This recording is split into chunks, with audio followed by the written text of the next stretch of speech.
What's up YouTube? Austin coming at you with Vaporleaf.com. Today we're going to be talking about the Kangertech Topbox Mini and the Topbox Nano. So let's go ahead and dive down in and take a look at what we're getting.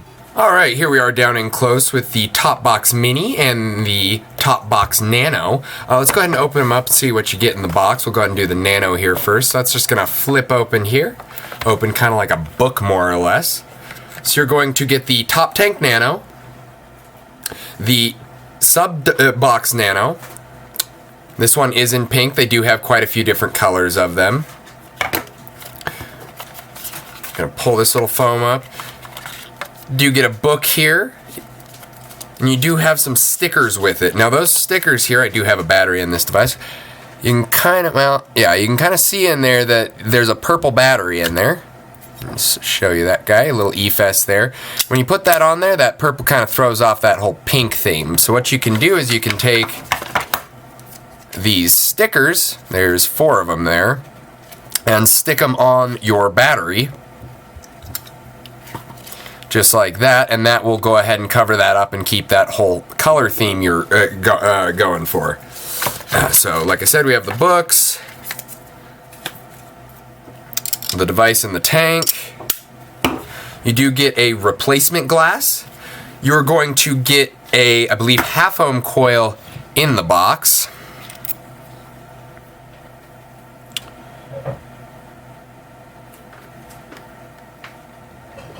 Pardon me, you are actually going to get a 0.15 ohm coil in the box, and that is going, or in the tank, and that is actually going to be a nickel coil, so that's temp control. And that's noted by that, focus for me. There we go. That's going to be noted by that blue O-ring on the bottom.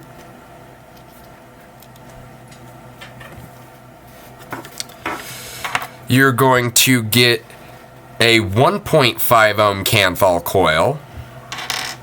And then you are going to get a, oh, come on. There we go. A half ohm Clapton Coil. Now, if you're unaware of what a Clapton Coil is, that's where the wire quite literally looks like a guitar string. So, Eric Clapton plays guitar, Clapton wire, just makes sense. And so when you look in there, it will just be a normal piece of wire. But if you look a little bit deeper, you will see the Clapton wire on it. I doubt I'm going to be able to get any good view on that. Hold on, let's see if we can get some better light in there. May be able to see that, you may not sure. But regardless, so those are the 3 coils you get. Not sure if I mentioned that, but you get the replacement glass and the charge cable. So let me go ahead and put those guys back in there, and we will go over what you get in the Topbox Mini instead of the Topbox Nano.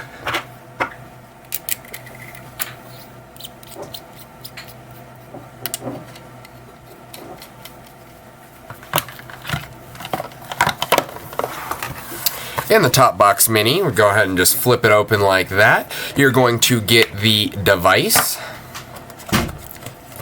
the tank, and this will have, once again, the nickel coil in there. Now these, same style coil, just a little bit larger there, but it is, once again, a nickel coil, noted by that blue O-ring right there at the bottom.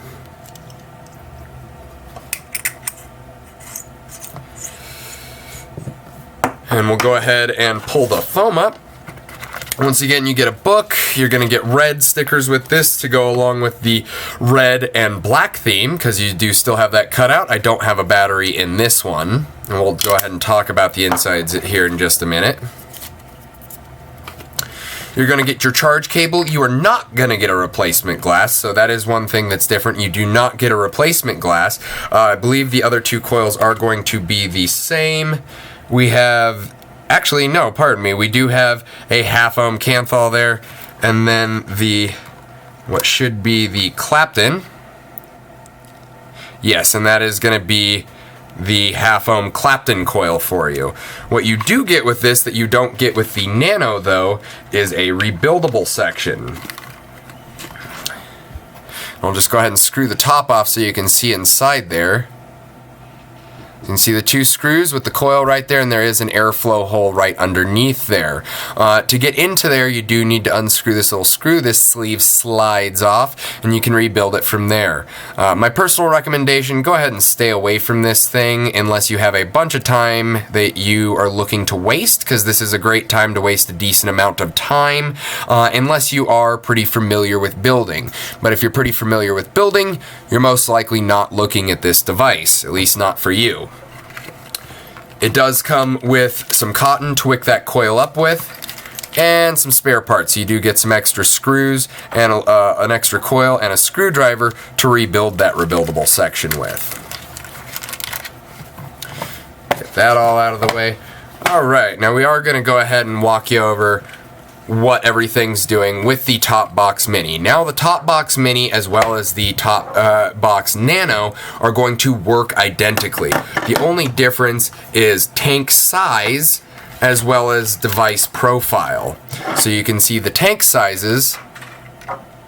The Nano is a decent bit thinner. It's really not that much shorter. Get something. Get that in there.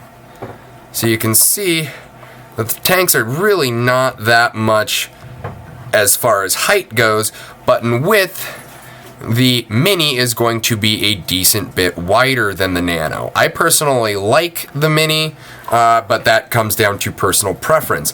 And then as far as the profile of the device, you can see that the Nano has a little bit of a slope into it, so it fits into the hand a little bit more ergonomically, a little bit smaller. Whereas the Mini is just going to be straight cut, so it's a little bit more boxy. It does have nice rounded edges on all of it, though. Pardon me. Alright, so like I said, we're just going to go ahead and walk through everything on the Mini because the internals and the computer chip are identical. They take the exact same battery, they have the exact same chipset. Everything that I just mentioned is really the only differences between the two. So to pull the back plate off, I usually just grab it and pop it off. It's held in by 4 nice little magnets, 4 on the door, 4 on the device there, and those do just pop in nicely like that. It does have a nice little, come on, focus for me, baby.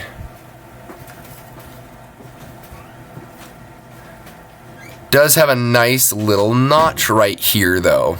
So you can just get your fingernail in there and pull that off. Now your spring-loaded contact is going to be your negative contact. So we're going to take your battery here. Now this is an 18650 Hydrain. For people who are unaware, that is going to be your positive. That is going to be your negative. The easiest way to tell is there is a little bit of ribbing up near the positive. And eFest batteries do have a positive and a negative indicator on them, but there are a lot of batteries that don't. But that insulator up top, the plain smooth side on the bottom, and that little bit of ribbing up near the positive will stay consistent through all batteries. So we're going to take the negative side of the battery and press that into the negative contact and just pop it right in. Then we'll go ahead and drop that down. The device is on for us. And I am going to go ahead and screw the tank off just in case I do end up firing it. I don't want to fry that coil that's in there.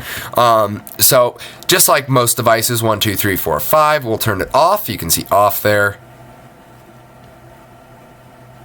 And then 1, 2, 3, 4, 5. Turns her back on. Alright, so we are in wattage right here, and you are going to be able to go all the way up to, if I'm not mistaken, 75 watts. Yep, 75 watts is going to be the maximum there. And you can adjust that in tenths. And then you do also get a few different temperature control modes as well. Before I get into those, just on the screen you do have your battery indicator right there. You are going to have your ohms resistance, which right now is reading at 9.99 ohms. That's just saying that it's open resistance. There is nothing on top of there. If you're ever using your device and it stops working, that's one of the first things I check to see if that's reading at 9.99 ohms. If it is reading at that, that means that it is not making connection, which could be a popped coil, the coil came unscrewed from the base isn't making connection with your pin in here. There's quite a few different options, but one way or another it is not making connection. And then the bottom is going to be the applied voltage. And why that's important is because wattage is completely dependent on resistance. The lower the resistance goes, the less efficient the wattage is, which means the more wattage you need to reach the same voltage as a higher resistance coil with less wattage, which to once again reach the same voltage. If you're not getting what I'm saying, go ahead and download an Ohm's Law calculator on your phone or jump on one on the internet. They're pretty easily accessible, and go ahead and play around with it. Keep the wattage the same and just start changing the resistances from, like, let's say a 0.5 to a 1 ohm to a 2 ohm to a 0.3 ohm, and you're going to see how that voltage is going to change even though the resistance and the wattage stays even though the wattage stays exactly the same. Alright, so like I was saying, so we're in the wattage mode right here. Now if we click this fire button 3 times, 1, 2, 3, now we are in Ni nickel mode. And if you notice there, it does say Celsius there. Now all that you need to do is max it out, which I believe 315 degrees, if I'm not mistaken. Nope, 300 degrees is going to be max out in Celsius, and then it will cycle into Fahrenheit there. Personally, I've grown up with Fahrenheit, so that's what I'm going to use. But this is the Ni, so that is going to be the nickel mode. 3 more clicks. 1, 2, 3. Now we are in... Oh, didn't do it. 1, 2, 3. Focus for me, baby. There we go. Now we are in titanium Ti. 1, 2, 3. Sometimes it takes a couple there. Now we are in stainless steel. 1, 2, 3. NC, if I'm not mistaken, that is going to be nichrome. 1, 2, 3. And then we're back to wattage. Most people who are using this device are most likely just going to be using wattage. The real draw of the sub boxes is they're small and fairly simplistic. So if you do want to get into temp control, that's completely understandable. It does take a little bit more brain power as to your daily vaping, whereas with your Kangertech coils, that's just set a wattage and go, basically. But there is always the chance that you get into one of those temp control modes accidentally. Let's, so other than that, really the only other bell and whistle is if you press and hold both of the directional buttons, it will flip the screen. You do have a charge port right there, and once again, that is the same on both of the devices.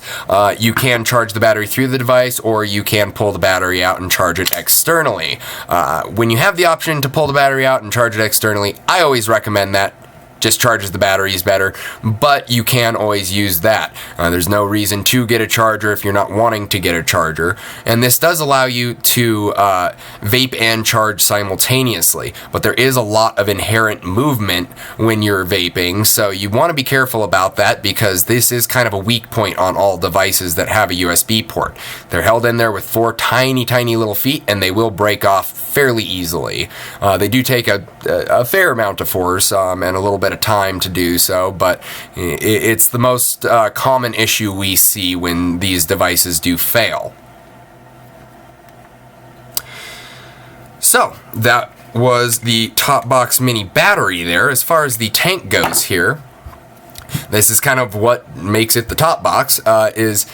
It is bottom coil, so you do need to unscrew the bottom to get the coil out. That just screws right into the base right there. You do have adjustable airflow. Just like on all Kangertechs, I do recommend leaving the airflow wide open. That's how you're going to get the best performance and the least leaking out of it.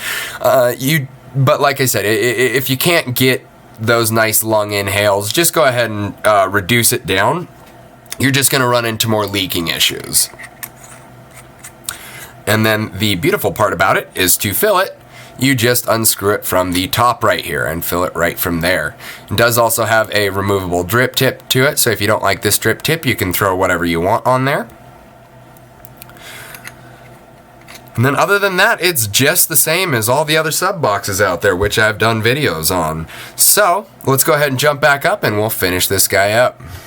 Alright guys, so that was the Topbox Mini and the Topbox Nano from Kangertech. I'm not going to vape off of these. I've done videos on these before, so you can see how much vapor production comes out of those. I believe I vaped in those videos. If I didn't, you know, they get a decent amount of vapor production out of it. It's nothing to write home to mom about, but I mean, if you're stepping up from an EVOD or an Ego or even a sub-VOD, you are going to get a little bit more vapor production out of it. Now, sub-VODs are going to be a lot more comparable to these, but I mean, if you're getting... If you are stepping up from an EVOD, you're going to get about 4 to 5 times the vapor production out of it, depending on how you draw on it. The last thing that I will mention on these guys is that it does have a resistance detector in there. So when you throw a new coil on there, and occasionally even when you just take the tank off and put a new tank on there, you're going to hit the fire button and it's not going to fire. What you're going to notice is when you look at the screen is it's going to say new atomizer or same atomizer. I believe new atomizer is the plus button, same atomizer is the negative button. Always hit new atomizer because it is detecting a new resistance and that's what it's locking it in at. So if the resistance changes, it's most likely going to ask you if it's the new atomizer or same atomizer. Even if it is the same atomizer, resistances tend to change. So it's always better to choose that new because it's going to reread the resistance and you're going to get a lot more satisfying, a lot more accurate vape out of it.